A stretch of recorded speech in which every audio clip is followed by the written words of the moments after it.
kuwakaribisha kwa matangazo ya siku ya leo. Ibada zetu zinaanza saa 3 kamili hadi saa 6:30. Kuanzia saa 3 kamili hadi saa 3:50 ni morning devotion. Saa 3:50 hadi saa 4:30 ni Bible study.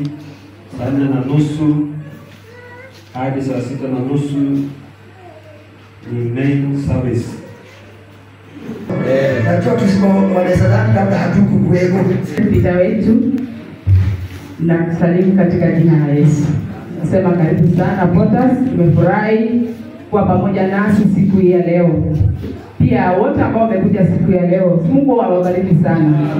na pia natoa shukrani zangu kwa wamama wote ambao walihusika kwa ajili ya baraka kwa mchungaji wa Bede. Mlifanya vizuri. Kwa wale ambao walitoa na wale ambao pia wanatarajia kutoa, hakika mlifanya jambo la maana. Siku hiyo ilikuwa nzuri na pia nisikia kubarikiwa sana sana. Mungu awabariki.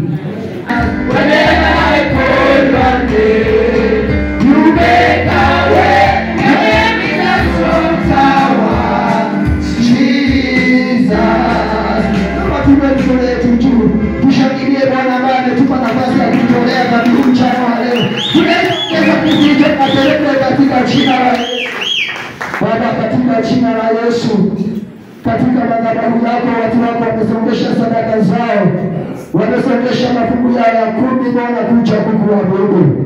Musa alimwambia Farao, hatuendi mikono mitupu, tunaenda na mali zetu kwa sababu hatujui nini Bwana atahitaji tutakapoenda kukuabudu. Natangaza neema za kumalizia mwezi huu juu ya jamii zao, juu ya kazi za mikono yao, katika jina la Yesu. Tunaomba na hata kuamini. Amen. Kwa mama wote ninasema Bwana awabariki. Hiyo singenyamazia. Bwana Yesu asifiwe. Maana hakika Bwana alituwezesha na tukaenda mahali pale DCC na Bwana akatupa muda mzuri, Bwana kanena nasi na tunamshukuru. Bwana Yesu asifiwe. Na kwa hivyo next time tuzidishe. Bwana Yesu asifiwe. Tufanye zaidi. Najua Bwana atatubariki na Bwana atatuinua. Si Bwana awabariki na Bwana watende mema. Natupasa tumshukuru na tumwimbie. Haleluya. Haya, Westa. Bwana Yesu asifiwe. Tunaenda Westa.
Bwana Yesu asifiwe.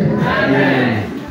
Najua labda uko na shida katika jina la Yesu. Na tunazoea kuona na kasisi. Sasa leo tunashika kasisi hapo wapi? Lakini najua atatuambia. Karibu sana baba, tuko tayari kuhudumiwa katika jina la Yesu. Amen. Weka chini. Weka chini. Baba wetu, katika jina la Yesu Kristo, twaja mbele zako tena mchana wa leo. Asante Baba kwa sababu ya kutukusanya katika kusanyiko hili, kusanyiko la kanisa lako takatifu. Baba, tumekuabudu, tumekusifu. Baba, tumetoa ibada zetu hata za dhabihu zetu tu watoto wako. Kupitia Roho wako Mtakatifu, Bwana utuhudumie. Hudumia roho zetu kwa njia kubwa na njia ya kipekee. Tuwe mahali hapa ili tumwabudu Mungu pamoja. Sichukulii kuwa ni kawaida, hii ni neema ya Mungu. Bwana Yesu asifiwe. Amen. Nimefurahi sana kuwakuta mkiwa wazima. Mungu awabariki sana. Amen. Nashukuru Mungu maana nilikuwa naona bashiri yangu inafunguka moto. Na jambo limeharakishwa. Hakuna kitu kizuri kama kuwa na vijana ndani ya kanisa. Ama kwa bomba yoyote hiyo. Nilikuwa na stress. Lakini sasa imeshughulikiwa na vijana wameenda mpaka matunda nyumbani wameniletea hii jambo. Sasa nasikia kabisa niko stress imeisha. Maana sasa kama ingekatika hii moto katikati singekuwa na madhara. Hawa vijana wabarikiwe sana. Na kwa jinsi mmetuhudumia hata ni siku moja mhudumie. Sasa leo nimefungua mlango ya Mainabo. Amen. Isaia 37. Isaia 37. Alafu tutasoma mstari mmoja tu, mstari wa 31. 37 na 31. 37 Isaia 37 na mstari wa 31. Ya juu. Rudia. Na mabaki yaliyookoka yaliyobakia ya nyumba ya Yuda yatatia mizizi chini na kuzaa matunda juu. Na mabaki yaliyosalia ya nyumba ya Yuda, hayo mabaki yaliyosalia yatafanya nini? Yataweka mizizi chini na kuzaa matunda juu. Yaani chini, huu mti ni kama mti, utapeleka mizizi yake chini kabisa. Mimi ni mkulima, nilikuwa mkulima sana wa nyanya sana, na nilikuwa naona wakati tunavuna nyanya, tunachagua ile nyanya nzuri, tunaweka kwa kreti, hiyo nyanya inaenda sokoni. Na hii mabaki ya boy mabaki hatukuwa tunatupa, ile sisi tulikuwa tunakula, sisi tulikuwa tunakula mabaki, lakini ile grade 1 inafanya nini? Inaenda mbele. Na hii ambayo mabaki either tutakula ama tupe ng'ombe ama tupe jirani. Kwa hivyo bado hii nyanya haikutupwa, ilikuwa na kazi inaenda kufanya, tulikuwa tunaikula hivi. So inamaanisha mabaki, nataka uchukue hili neno mabaki kuwa ni kitu ambacho kimedharauliwa, kuwa ni kitu ambacho hakistahili, kimeonekana kwamba hakina msaada wowote ule. Jina la Bwana litukuzwe. Amen. Katika lugha ya Kiebrania Hebrew, neno hili linaitwa shia ama shara, meaning wale wengine waliobaki, the rest of the remainder. Hao wengine, yani hao wengine.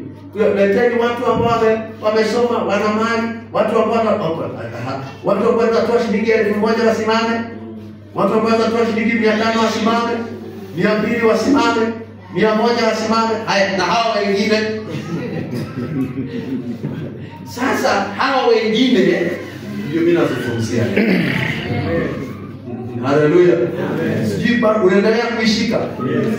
Neno lingine katika hiyo Kiebrania hao wengine linaweza kuwa ni neno residue. R-E-S-I-D-U-E. Residue. Residue ni nini? Ni mabaki. Hebu tupike chai. Mama, chai ni nini? Chai ni maji, majani, maziwa, sukari na moto. Hebu tuichemshe yote pamoja, tunaitanga mixed tea, ile ambayo mama yetu alitulea nayo. Baada ya kuichemsha na imeiva, unajua niligundua sisi kuna chai imeiva na chai nyingine haijaiva. Chai si chai. Ukipikiwa kachai kazuri, hata ukija kikombe moja unasikia hata kwa inataka kuitisha ingine. Lakini kuna chai, juzi tumeona na mama tunakuja chai mahali. Tena chai ile kahawa, unakumbuka ile kahawa tuliona baada ya juu ya wiki. In fact tukanunua kahawa shilingi 200. Mimi nilimwona. Maana wakati watu wote wamekataa Mungu. Wanasifiwe.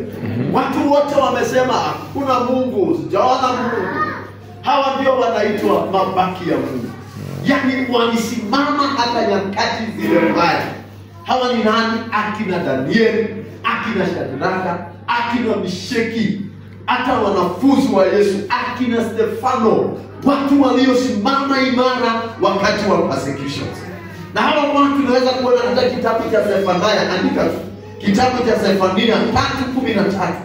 Mahali Biblia inasema the remnant of Israel shall do no iniquity. Mabaki ya Israeli, hata wakati Israeli imekataa Mungu na wameinuka na wamejenga vitu vingine kuabudu, haya mabaki ya Israeli ambao yapo hayafanyi makosa, wala hawaneni uovu na ubaya, hawana uovu ndani mwao, hawana ila yeyote ile. Je, tuna mabaki kama haya hapa Potas katika jina la Yesu. Amen. Watu ambao watasimama na kusema mimi nitamtumikia Mungu. Yes. Mimi nimelelewa Cherengani, nimeishi huko ndio kwetu. Kama mkujua, tulikuwa na kijana mmoja tunaita Juma kwetu. Juma alionekana kama mtu ambaye ana nzuri. Lakini Juma, nikikwambia ni nani, unajua mtu mmoja mtangazaji anaitwa Duncan Khaemba. Duncan Khaemba wamesoma na Sebastian. Ya, ni watu tumelelewa pamoja na hii mwalimu alikufa, alikuwa anaitwa Kele Waliaura. Hii watu wote ni watu kutoka Kenya. Tumelelewa pamoja. Sasa ndugu yao Juma alionekana mtu ambaye hana akili. Mtu ambaye anaweza tupwa na hata hakushughulikiwa. Hakuhusishwa katika shughuli zote za boma yao. Maana alionekana sasa hana akili. Lakini Juma akaokoka na akajiunga na dhehebu la Full Gospel Churches of Kenya. Familia hii ni familia ya Friends. Juma peke yake ndiye alikuwa Pentecost. Juma alinitisha na mpaka leo walihamu hapa Kachibora. Juma alinitisha maana Juma alisimama na ushuhuda wake. Juma aliweka gharama yake hapa, na ikiisha hiyo gharama anakuta watu wanamsaidia kununua ingine. Gharama yake haikuguzwa na mtu mwingine. Aliituza vizuri. Lakini cha msingi ni nini? Ni kwamba Juma alidumisha wokovu wake. Nataka nikuambie wakati ule mzito sana, ni wakati wa tohara ya Wabukusu. Mwezi wa 8 mwaka wa tohara, ambapo Juma alitoroka kwao akaenda kujificha kanisani. Hata wakati ndugu zake wanapata tohara mwaka hiyo, Juma hakuhusika na hiyo mambo yote. Juma alienda mbali, alijificha, hakuonekana. Watu walimuona pungwani, lakini mtu aliyesimama. Juma walikuwa wamepewa mahali pa kujenga. Akaambia mama yake, mama mimi sina chochote, lakini naenda kuomba. Akaenda kujifungia msituni huko juu ya Cabinet. Akaomba for 7 days. Juma akaomba huko 7, akarudi. Walinunua shamba eka 5 wako hapa Kachibora.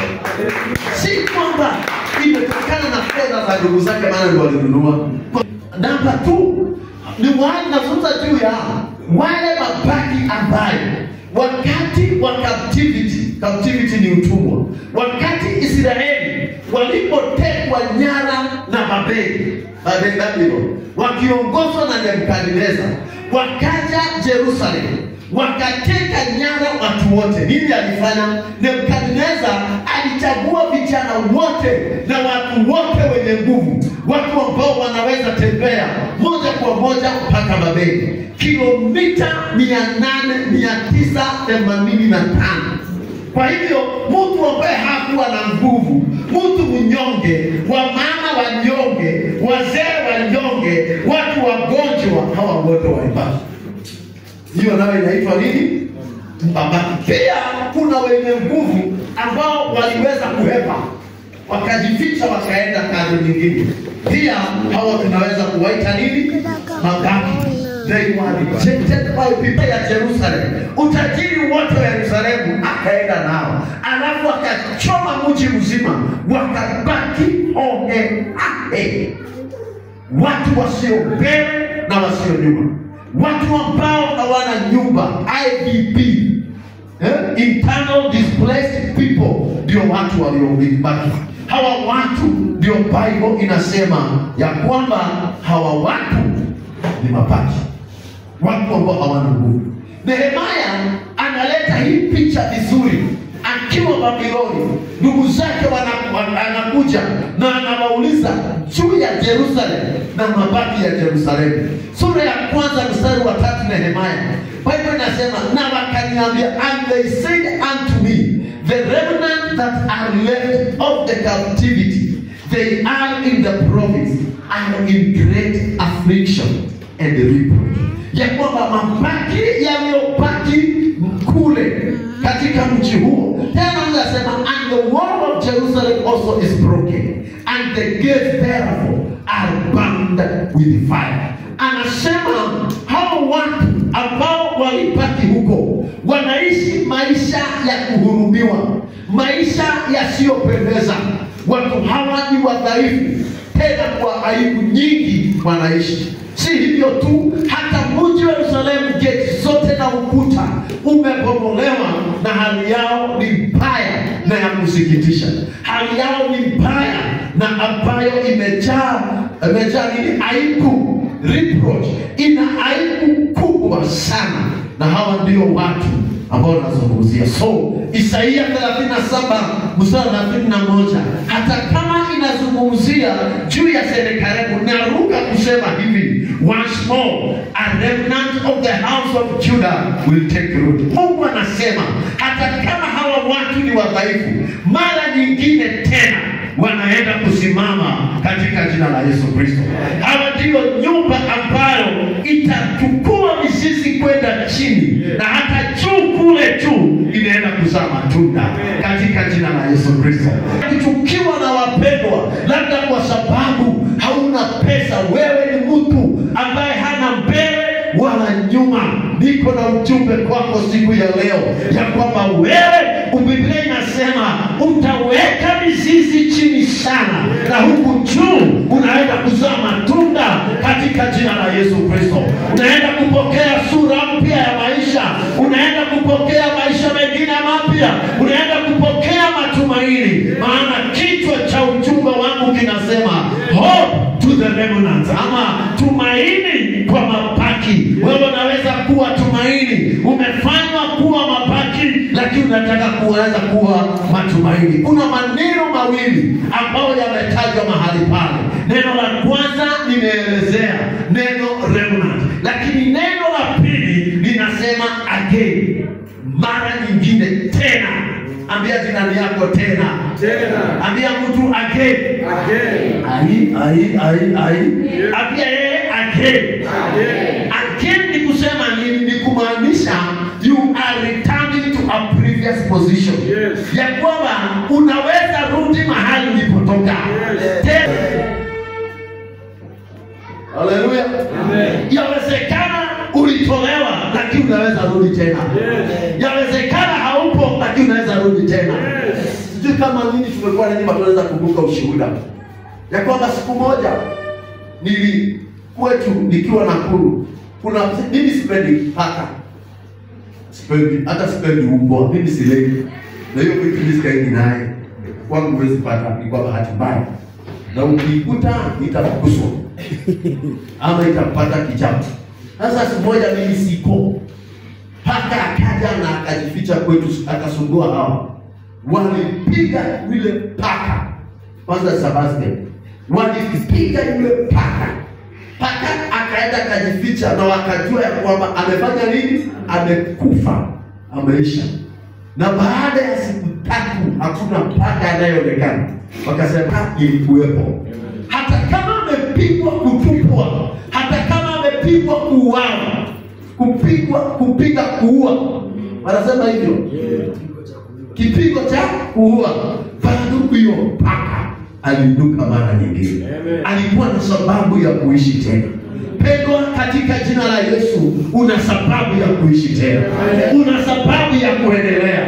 Na leo ninakutangazia katika jina la Yesu, unaweza ishi tena, unaweza inuka tena, unaweza endelea tena. Hata kama ni mambo ya kiroho, roho yako imewekwa chini, kuna kesho iliyo bora sana. Haleluya. Amen. Kuna siku nyingine iliyo nzuri sana. Nyinyi nyote labda mnajua habari ya ama story ya mtu anaitwa Jephthah.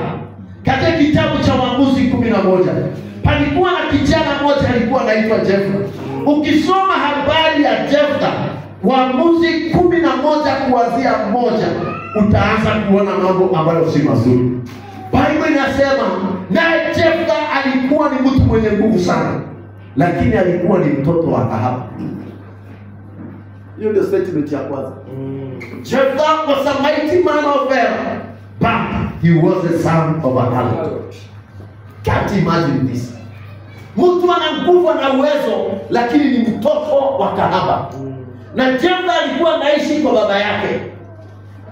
lakini mama yake hakuwepo. Kwa hivyo alilelewa Jephthah na step brothers. Maandiko yanasema mstari wa pili, walimkataa na wakamfukuza, wakasema wewe ni mtoto wa kahaba na hatuwezi tukaididi pamoja na wewe, hapa si kwako, hauna sehemu katika hii urithi wa baba yetu. Biblia inasema akafukuzwa. Hadithi hii hata usome vizuri katika Judges. Mstari wa pili nasema akakatazwa, akawa denied, akanyimwa haki yake ya urithi na akatoroka, akaenda katika nchi inaitwa Tobu. Maana ya Tobu ni mahali pa watu mabaradhuri. Akatoka kwao Gileadi, akaenda Tobu, akaishi huko, mtu asiye na matumaini, mtu aliyekataliwa. Wakati mwingine unakataliwa mpaka katika kanisani. Kanisani watu wengine kukataliwa. Sijui kama wao ndio hivyo. Mtu anategwa na watu wote. Kuta mtu hana mbele. Mimi kwa kitu moja mimi najua na mimi hujipa moyo naye. Ya kwamba mimi si kujiambia nikuje dunia hii. Kwa hivyo mimi sitaki kujua nilizaliwa na nani. Kitu ni kwamba Mungu alinileta hapa. Kama mama yangu alioleka ama hakuoleka, hiyo ni shida yenu. Haleluya. Amen. Hiyo ni shida yenu. Hata upole ni kwa hata wewe ambao unasema una baba yako, hauna uhakika kama wewe ni baba yako. Mtu ambaye ana uhakika na wewe ni baba ya nani? Baba yako ni nani? Ni mama yako. Na hata kuna mama wengine hawajui. Sasa kuniambia mimi ni mtoto wa kahaba, hiyo haitoshi. Ati mimi si wa boma hii, hii ni wa boma hii. Mimi ni wa boma hii. Hai. Bwana Yesu asifiwe. Nataka nikwambie hata kama ulizaliwa na mtoto msichana wa kilasi 8 ama kilasi 5, hapo amesoma zaidi ya hapo, ama alikuwa shule akapata mimba, alafu ukazaliwa, alafu sasa watu wanakupinga, achana hapo. Kabla ya dunia misingi yake kuwepo, kabla ya dunia kuumbwa, Mungu alijua wewe, na Mungu alipanga siku yako, na Mungu alijua utazaliwa na utaishi hapo. Aidha una mama ama hauna mama, una baba ama hauna baba, Mungu alijua wewe na akapanga wewe utakuwa hapo. Usivunjike moyo, usikatika moyo.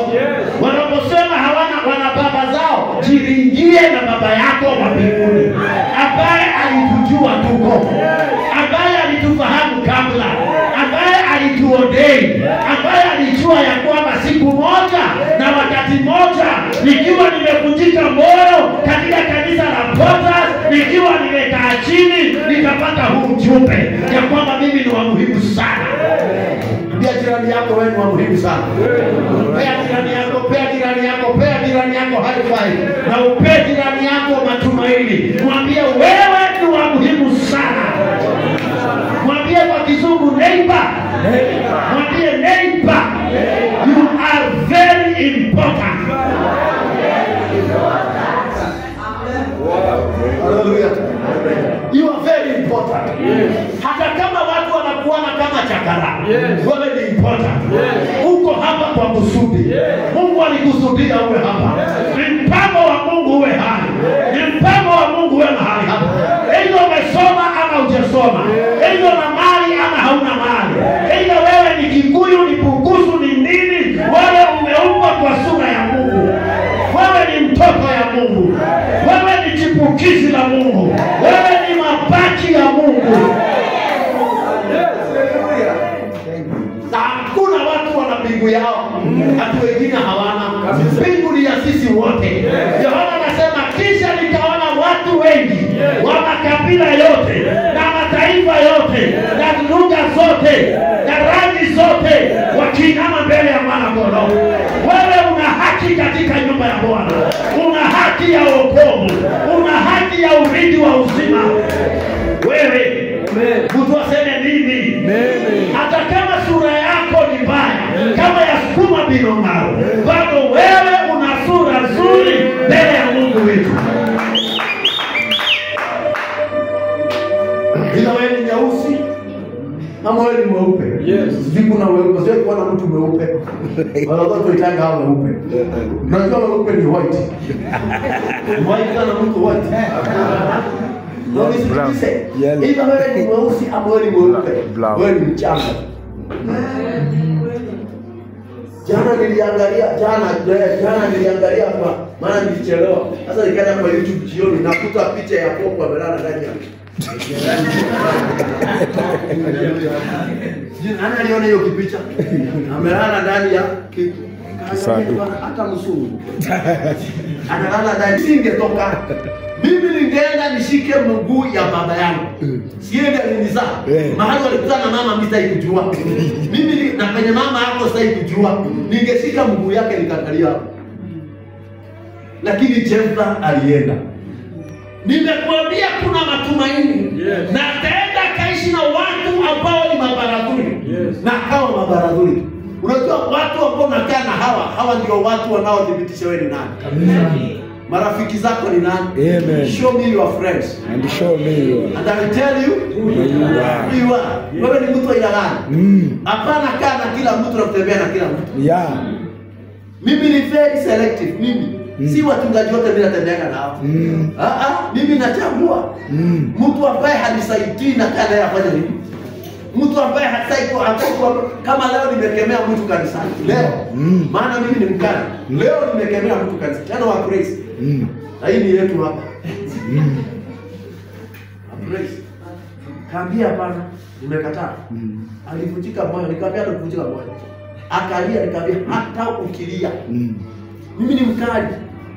Mimi na mwanga tu mkali. Na ndio kwa sababu ni mkali. Hata ukilia. Hii praise and worship team hapa kwa hii madhabahu hautasimama tena. Mpaka sasa nitasema. Nimeacha akilia. Israeli ikasukumwa na Waamoni. Wakawasukuma. Alafu vijana wakakumbuka, tulikuwa na ndugu yetu. Tukamkataa, tukamfukuza. Huyo ndiye anaweza kutusaidia hivi vita. Kuna matumaini kwa mabaki. Haleluya. Wakaenda mpaka huko. Sasa walipofika huko, wakakuta Jephthah. Wakaambia Jephthah tumekuja. Na akawapa simu nilifunguza. Wakasema hata aibu hawana. Wakasema ndio lakini tumekuja. Fanya nini? Tunataka wewe. Ufanye nini? Uende utusaidie kupigana. Na simu nikataa mimi ni mjinga yetu. Hatukujua. Haleluya. Ombea adui yako aishi siku nyingi, kubarikiwa jione kwa macho. Hamna haja kabisa Afrika mnajaona baraka ambazo Mungu ameweka mbele yako. Haleluya. Amen. Adui yako muombe. Amen. Wacha ngoje aone Mungu akikuinua. Amen. Wacha ngoje aone Mungu akikubariki. Amen. Alisema hautatoboa, wacha aishi siku nyingi. Amen. Aone ukitoboa, atoe ushuhuda. Atoe ushuhuda aseme huyu mtu Mungu amembariki. Amen. Jephthah hakulaani ndugu zake. Jephthah aliwagoja siku moja. Na siku moja ikafika. Ambia jirani yako siku inafika. Ambia jirani yako siku moja. Inafika. Haleluya. Amen. Bwana Yesu asifiwe. Amen. Najua mambo haya niliongea vijana juzi wakaona sana mchezo. Maana wanaona mambo unaonanga kutolewa kasisi. Hiyo mama ni ajabu sana. Wow. Maana mimi nikiwa kijana kuna mwingine alikuwa nimemsakata. Maana mimi nilikuwa maskini, kai. Mimi nilikuwa maskini. Mimi nilikuwa fast boy. Sijui niweke hii sisikize kuna nilikuwa fast, hakuna mtu anajua. Nilikuwa fast boy. Mama tumezaliwa watoto 10. Msema ndani ya kanisa hili katika jina la Yesu. Na ninatikelea nguvu za Bwana ya kwamba maskini wakiingia hapa wapokee uponyaji kutoka kwa umaskini, na Mungu awainue, na Mungu awatajirishe, na Mungu aondoe katika umaskini wote katika jina la Yesu. Na hili kanisa liitwe kanisa la matajiri. Amen. Kuna matumaini. Ambia jirani yako kuna matumaini. Ambia neighbor. There is hope. There is hope. Oh, hallelujah. Jephthah akaambia hawa kama ninaenda na nyinyi. MOU ndio hii. Memorandum of understanding. Tuelewane nini? Ya kwamba mimi ndiye nitakuwa kiongozi na mimi ndiye nitakuwa president. Wakamwambia hatuna shida na hiyo. Sisi hatuna shida na hiyo. Tunakuchukua hapa kama kiongozi. Tunakuchukua hapa kama president. Mtu ambaye alitoroka na mguu bila viatu na bila socks na nguo zimeraruka, angekataliwa, angekuwa reject, akapandishwa juu ya farasi, akarudi kwao akiwa mfalme, akarudi kwao akiwa mtu ambaye ameinuliwa. Biblia inasema akaenda na akapigana vita vyote na Israeli ikashinda vita. Kuna matumaini hata kwako, kuna matumaini kwa remnants. Bwana anaweza inua wewe, Bwana anaweza pandisha wewe, Bwana anaweza wewe weka mahali, Bwana anaweza bariki wewe, kazi ya mikono yako inaweza barikiwa. Huyu ni Mungu. Tunamwamini Mungu, wapendwa. Sisi hatuamini watu ambao, ama hatuamini Mungu ambaye anaendanga safari. Mungu wetu haendi safari. Mungu wetu hana appointment nyingine. Mungu wetu sio akwenda kwa ofisi na ukaa pale. Appointment ya Mungu wetu ni wewe, appointment ya Mungu wetu ni mimi. You have an appointment with God. Hallelujah. Amen. Bwana Yesu asifiwe. Amen. Yule aliyekataliwa akaweka mizizi. Haleluya. Ambia jirani yako kuweka mizizi. Weka mizizi. Yule ambaye aliyekataliwa akainuliwa, akazaa matunda huko tu na akafanyika mfalme. Na iwe hivyo katika maisha yako, na iwe hivyo kwa jamii yako, na iwe hivyo kwa watoto wako, katika jina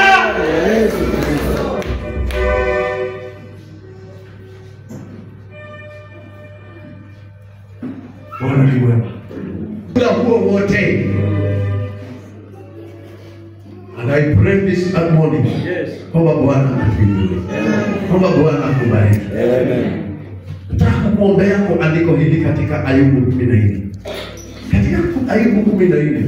Ndio nimetoka nje hapa nikafikiria hiyo mambo sana.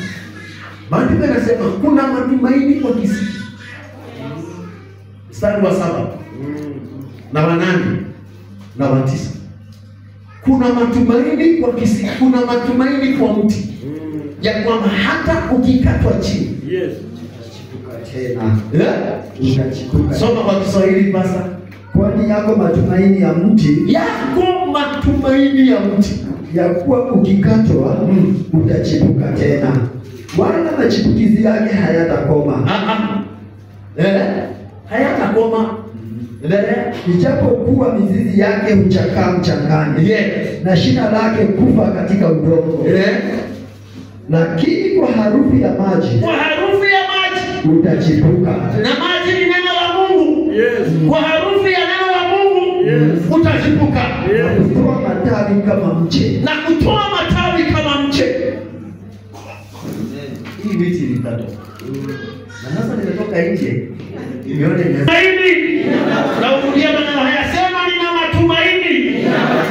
Hata kama nitakatwa, hata kama nimekatwa, nitasimama tena. Nitaendelea tena. Katika jina la Yesu. Wewe ambao umepigwa, umekataliwa, umekuwa rejected, watu wataki kukuona, kuna matumaini tena.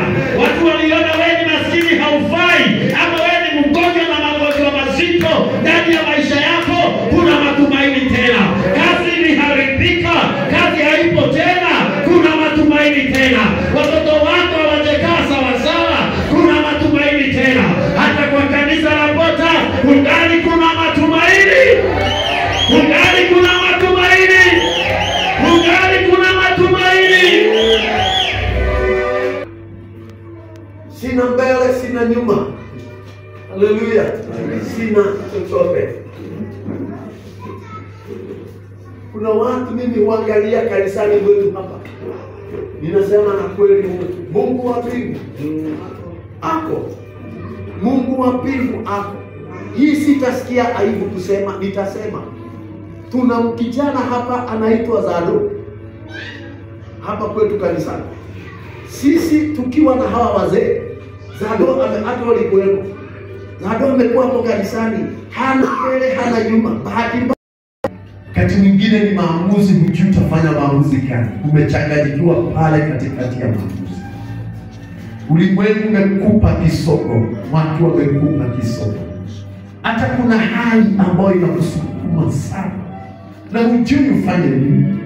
Mengine ni magonjwa, mengine ni maisha ya kiroho. Unasikia roho yako kiwokovu umevunjika moyo, unasikia kukata tamaa, unasikia kutoendelea. Kanisa wakati mwingine limekuwa mzigo, na matangazo ya kanisa yamekuwa mzigo, lakini kungali kuna matumaini. Naomba uimine moyo wako kabisa mbele za Bwana.